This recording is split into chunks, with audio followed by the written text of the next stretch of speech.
Atos capítulo 17.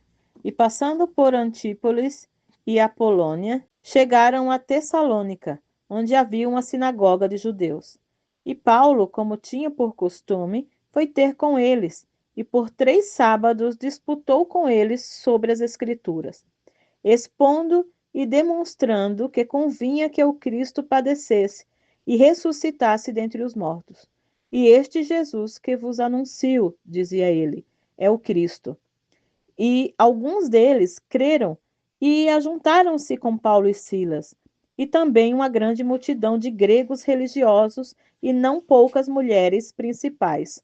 Mas os judeus desobedientes, movidos de inveja, tomaram consigo alguns homens perversos dentre os vadios e, ajuntando o povo, alvoroçaram a cidade e, assaltando a casa de Jason, procuravam trazê-los para junto do povo.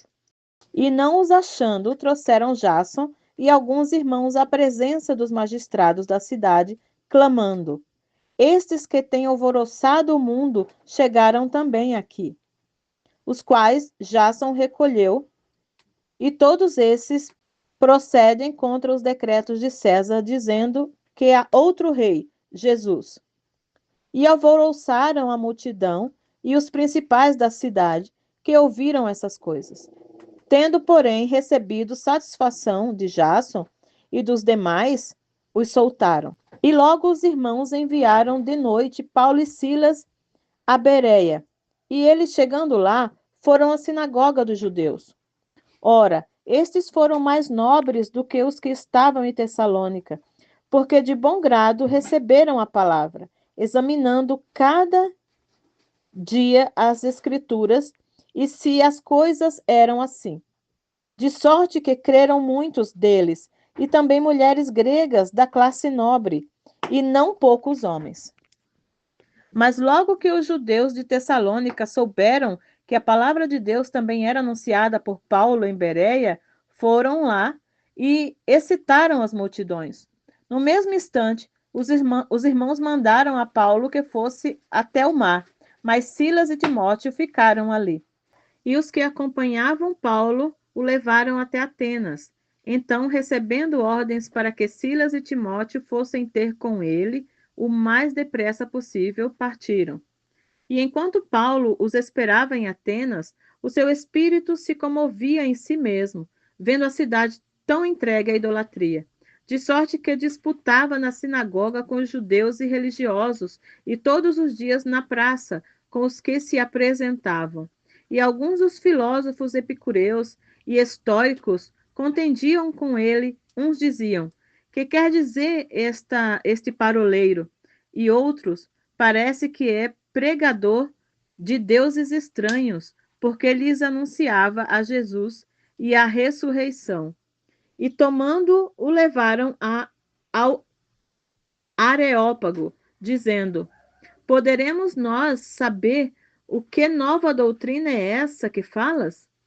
Pois coisas estranhas nos trazes aos ouvidos. Queremos, pois, saber o que vem a ser isso. Pois todos os atenienses e estrangeiros residentes de nenhuma outra coisa se ocupava, senão de dizer e ouvir alguma novidade. E estando Paulo no meio do Areópago, disse: Homens atenienses, em tudo vos vejo um tanto supersticiosos. Porque passando eu e vendo vossos santuários, achei também um altar em que estava escrito: Ao Deus desconhecido. Esse, pois, que vós honrais não conhecendo, é que eu vos anuncio. O Deus que fez o mundo e tudo o que nele há, sendo Senhor do céu e da terra, não habita em templos feitos por mãos de homens, nem tampouco é servido por mãos de homens, como que necessitando de alguma coisa, pois ele mesmo é quem dá a todos a vida, a respiração e todas as coisas. E de um só sangue fez todas as gerações dos homens, para habitar sobre a face da terra, determinando os tempos já dantes ordenados e os limites da sua habitação, para que buscassem ao Senhor, se porventura tateando ou pudessem achar, ainda que não está longe de cada um de nós, porque nele vivemos e nos movemos e existimos, como também alguns dos vossos poetas disseram, pois somos também sua geração. Sendo nós, pois, geração de Deus, não havemos de cuidar que a divindade seja semelhante ao ouro, ou à prata, ou à pedra esculpida por artífice e imaginação dos homens. Mas Deus, não tendo em conta os tempos da ignorância, anuncia agora a todos os homens e em todo lugar que se arrependam, porquanto tem determinado um dia em que com justiça há de julgar o mundo, por meio do homem que destinou, e disso deu certeza a todos, ressuscitando dentre os mortos. E como ouviram falar da ressurreição dos mortos, uns escarneciam e outros diziam: acerca disso te ouviremos outra vez. E assim Paulo saiu do meio deles. Todavia, chegando alguns homens a ele, creram, entre os quais foi Dionísio, Areopagita, uma mulher por nome Damares, e com eles outros.